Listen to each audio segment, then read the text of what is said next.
Hello everyone, তোমরা কেমন আছো? আশা করছি তোমরা সবাই ভালো আছো। আমিও খুব ভালো আছি। তো চলে আসলাম তোমাদের সামনে নতুন একটি ব্লগ নিয়ে। তো আজকের ব্লগটিও বাড়িতেই।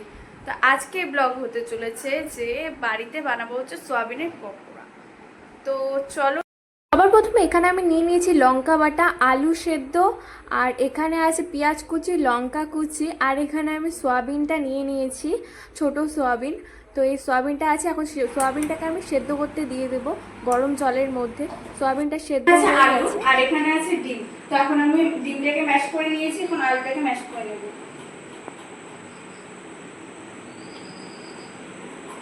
তারপর এই সোয়াবিনটা আমি মিক্সিতে দিয়ে দেব।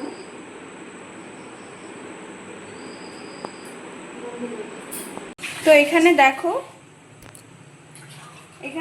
সোয়াবিনটা পেস্ট হয়ে গেছে, আর এগুলোকে পেস্ট করে নিয়েছি।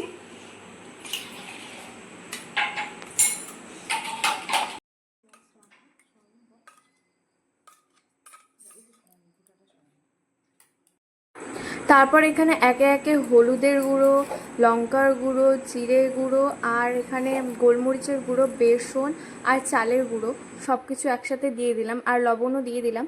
সব কিছু একসাথে দিয়ে এখন আমি এগুলোকে মিক্স করতে দেবো, মানে হাত দিয়ে মিক্স করে নেব। আর এখানে লঙ্কা বাটাটাও অ্যাড করে দেবো একবারে। সয়াবিনটা তো গ্রেট করে এখানে দিয়েই দিয়েছি। তো সব কিছু এখন মাখিয়ে নেব।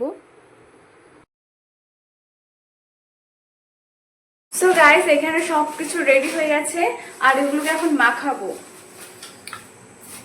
এগুলোকে মাখিয়ে তারপর গোল গোল শেপ করবো। তো চলো, পরে দেখা হচ্ছে। এখানে তেলটা গরম করতে বসিয়ে দিয়েছি। এখানে একে একে করে সয়াবিনের পকোড়াগুলো ছেড়ে দেব।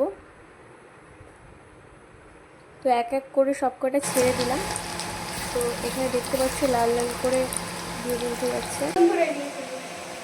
তো এখানে দেখো আমি ভাজা প্রায় হয়ে যাচ্ছে, আর আমি এখানে ভেজে নিচ্ছি সব কটাকে ভালো করে।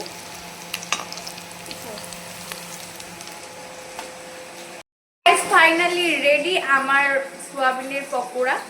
তো এবার আমি তোমাদেরকে সার্ভ করে দেখাবো কেমন হয়েছে।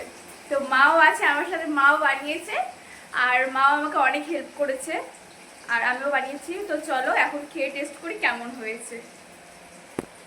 ফাইনালি পকোড়াটা রেডি, আর যতটা এক্সপেকটেশন রাখছিলাম তার থেকেও অনেক বেশি ভালো হয়েছিল খেতে। তোমরা বাড়িতে এইভাবে ট্রাই করে দেখবে, ভীষণ ভালো হয় খেতে। তো বিকেলে স্ন্যাক্স বা ভাজা করে যদি কিছু খেতে ইচ্ছে করে, এরকম করে বানিয়ে দেখবে। ভিডিওটি ভালো লাগলে লাইক, কমেন্ট, শেয়ার, সাবস্ক্রাইব করেছো।